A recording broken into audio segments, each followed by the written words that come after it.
احنا زمان لما مصر كانت بتلعب البرازيل وايطاليا كانوا بنحط ايدينا على قلبنا. اقفل يا ونش، حلق يا جمعه، حلق حوش يا احمد يا فتحي، اقفل ورا، مفيش دفاع خالص. دلوقتي بينا نقابل الكاميرون، بنقابل نيجيريا، نقابل تونس، نقابل السنغال، حاطين ايدينا على قلبنا في افريقيا.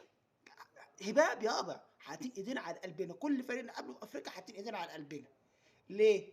مفيش لعيبه، مفيش لعيبه. جمع واركب من المقاولين والعب يا عنبله والعب يا عنتر وحوش وكون منتخب، وفي الاخر نتيجه هباب يابا. احنا طول عمرنا هنفضل طول عمرنا في الهم اللي احنا فيه ده، هنفضل نتفرج على ماتش المنتخب حاطين ايدينا على قلبنا.